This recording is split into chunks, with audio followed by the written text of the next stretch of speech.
Di sini saya akan menjelaskan tentang peredaran matahari dan rotasi bumi dan akibatnya dari peredaran matahari dan rotasi bumi tersebut.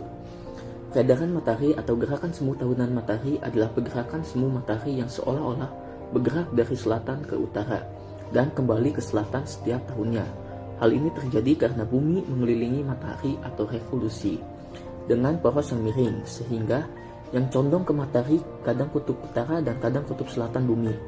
Fenomena ini menyebabkan matahari tidak terbit dan terbenam di posisi yang sama sepanjang tahun, serta pergantian musim di belahan bumi utara dan selatan. Saat bagian utara bumi condong ke matahari, bagian tersebut mendapat sinar lebih banyak dan siang lebih panjang, sehingga terjadi musim panas di negeri 4 musim.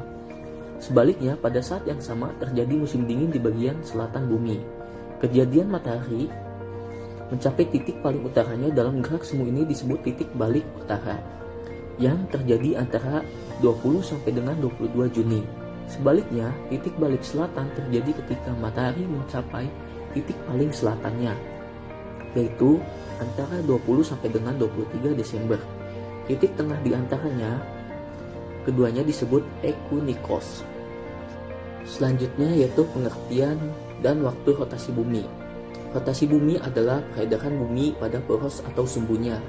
Bumi akan bergerak dari arah barat ke timur atau terlihat bertentangan dengan arah jarum jam. Meskipun bumi mengalami peredaran, namun makhluk hidup di dalamnya tidak ikut berputar. Hal ini disebabkan adanya gravitasi bumi. Rotasi bumi akan berlangsung selama 23 jam 56 menit atau 24 jam kurang 4 menit untuk sekali putaran. Dalam peristiwa rotasi bumi ini, atmosfer yang menyelimuti bumi juga akan ikut berotasi. Pergantian siang dan malam. Pergantian siang dan malam merupakan akibat dari rotasi bumi. Bumi terbagi menjadi dua bagian, yakni menghadap matahari dan membelakangi matahari.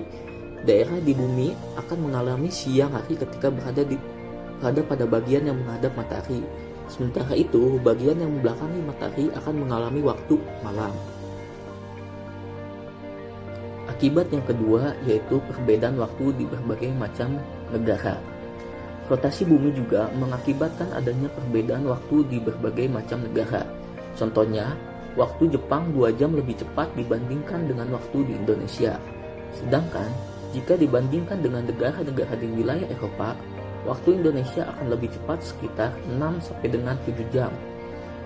Negara yang menghadap matahari akan selalu bergantian. Pergantian wilayah tersebut yang mengakibatkan terjadinya perbedaan waktu antara satu negara dengan negara lainnya.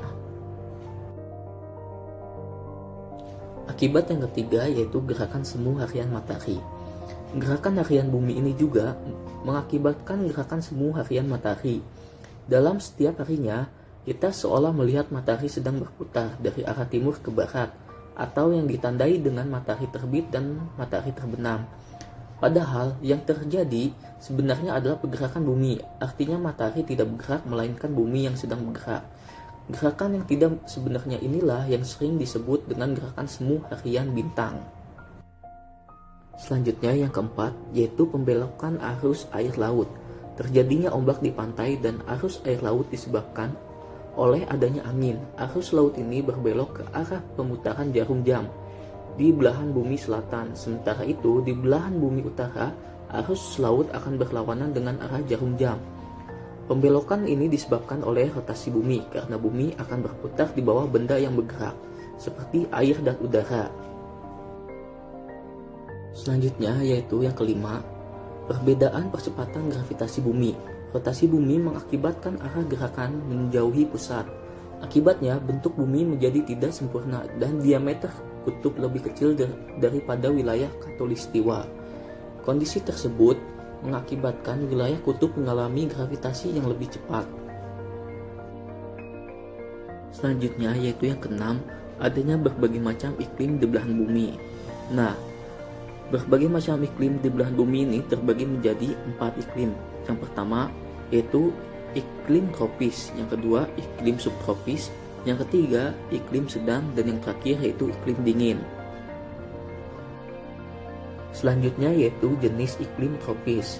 Berdasarkan jumlah curah hujan pada setiap wilayah, iklim tropis dibagi menjadi 3 jenis, yaitu iklim hutan hujan tropis, iklim muson tropis, serta iklim sabana tropis. Iklim hutan hujan tropis berada pada wilayah yang berada di garis lintang sekitar 10 sampai dengan 15 derajat lintang utara dan lintang selatan.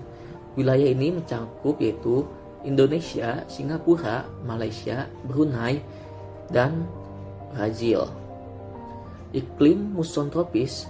Wilayah dengan iklim muson tropis memiliki ciri yang mirip dengan wilayah yang memiliki iklim hutan hujan tropis. Namun, iklim muson tropis lebih banyak terkena sinar matahari dibanding dengan iklim hutan hujan tropis. Wilayah ini mencakup seperti India, Afrika Barat, Sri Lanka, Bangladesh, dan Brazil Tenggara. Selanjutnya yaitu iklim sabana tropis. Iklim sabana tropis merupakan iklim tropis yang terkering dengan memiliki curah hujan yang rendah. Wilayah ini mencakup Brazil Tengah, Paraguay, Afrika Selatan, Sudan, dan Australia Utara. Yang kedua yaitu iklim subtropis. Iklim subtropis terdapat pada wilayah yang berada di garis lintang 23,5 derajat sampai 35 derajat lintang utara dan 23,5 derajat sampai 35 derajat lintang selatan.